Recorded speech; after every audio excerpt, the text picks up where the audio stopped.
This story is about an underwater adventure. Brendan was a good swimmer, and he loved splashing in water. And one day he read a book about creatures that lived in the sea. And that night he asked Acorn Squirrel if they could go to meet some of them. Acorn said, "Let's go and see Dolphin again. She knows all about the underwater world." They flew through the covers of Brendan's book and landed on Pirate Littlebeard's island. It was night time, but all the stars were out and there was a big full moon, so Brendan could see quite clearly. Acorn gave a loud whistle, and Dolphin soon swam up to the shore. They spoke together in the clicking language, and Acorn said to Brendan, "She has lots of friends under the sea, and she'll take you to meet them." Brendan said, "But I can't breathe underwater." "This is a story world, remember? You can do anything you like here." Brendan still wasn't sure, but he climbed onto Dolphin's back and she swam a little way out to sea.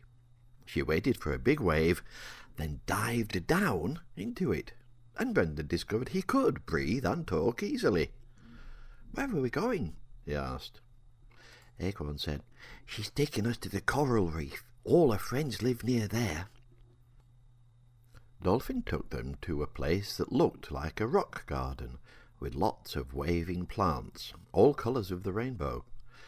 Acorn said, "These are corals. It's night time, so they're feeding now."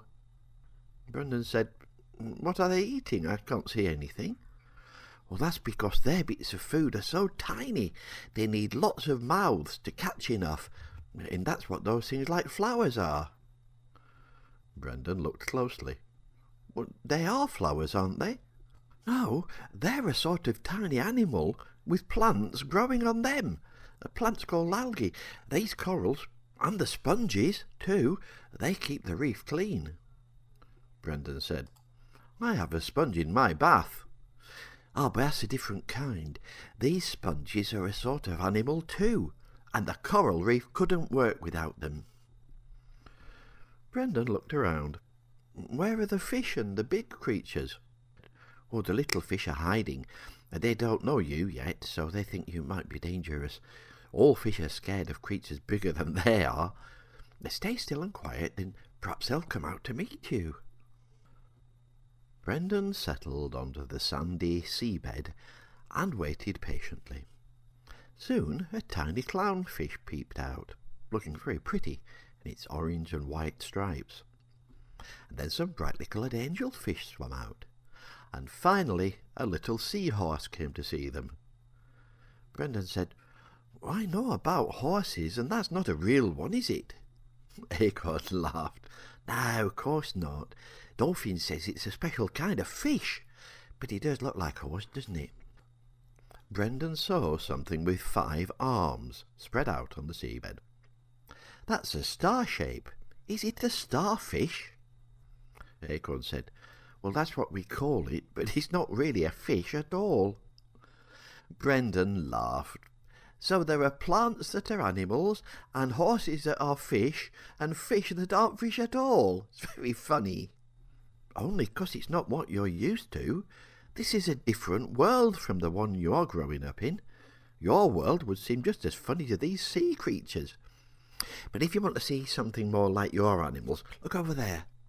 Brendan looked off into the deeper water, and there was a large green turtle. Dolphin clicked, and the turtle swam closer. "Hello," it said. "You're a human. What are you doing in my world?" Acorn said, "Brendan's just visiting. He likes finding out, and Dolphin is showing us her coral reef." Turtle said, "I like it here, but I'm off on my travels now. Won't be back for years." And he swam away into the deep water. Brendan watched him fade into the distance, and then heard Dolphin making some worried little clicking noises. He turned to Acorn. "Is something wrong?" Acorn said, "I think so. Look." He pointed to a patch of coloured coral. At first Brendan couldn't see anything, and then the coral gave a little twitch, and Brendan saw that it was a tiny octopus, looking exactly like the coral it was sitting on. Acorn said, "They can make themselves look like coral or rocks or sand or anything. But Dolphin says this one's upset about something." He clicked at Dolphin and she clicked back. "Ah, this little octopus is lost. Hold out your hand and he might come and talk to you." Brendan gently held out his hand and the baby octopus floated up from the coral, changing colour as he came, and settled on Brendan's arm. He wasn't heavy, just sort of tickly, and he had very big eyes. Brendan said, "What's wrong, little octopus?" The baby octopus said, "I've lost my mummy. She was looking for a place to hide, and I went to look at a crab, and now I can't find her." Brendan said, "You really shouldn't wander off like that, you know. But we'll help you to find your mummy." Dolphin led them all around the reef. They saw some long, snaky eels, and some wobbly jellyfish, and even a few tiny sharks, but no mummy octopus. Acorn said, "Well, she could be hiding right here, and we'd never see her if she didn't want us to, 'cause she'd make herself look just like rocks or sand." Dolphin made some clicking noises, and they swam up higher to look over the waving coral. In the distance there was something large made out of wood, and covered in green seaweed. Brendan looked closely. "Looks a bit like Littlebeard's ship," he said. Acorn agreed. "It is a ship, Brendan, or it was, a very long time ago. It must have sunk here before even Littlebeard was born." Brendan said, "It looks like a good place to hide. Could Mummy Octopus be in there?" They swam to the old ship, but all they could see was waving seaweed. And then suddenly a patch of seaweed began to change colour, and Baby Octopus shouted, "There she is!" Mummy Octopus changed to look like an octopus again and swam out to see them. She gave her baby a cuddle. "Thank you very much," she said. "I was worried because there's a shark about, you know." Brendan said, "We saw a few, but they were only little." Mummy Octopus said, "We don't have any really big sharks here, but there's one that's bigger than me." Brendan said, "Don't sharks like octopuses then?" "Oh, they love them. For breakfast." "You needn't worry, though. You're here in a dream, so he couldn't gobble you up even if he wanted to." Brendan said, "I didn't know sharks ate octopuses." "Well, they don't need to, you know. There are plenty of fish around. They just think octopuses are a special treat." Brendan said, "Oh, that's not fair. You're nice people." He thought for a while, then he said, "How big is this shark?" Mummy and Baby Octopus suddenly made themselves look like seaweed again, and Acorn said, "See for yourself, Brendan. There he is."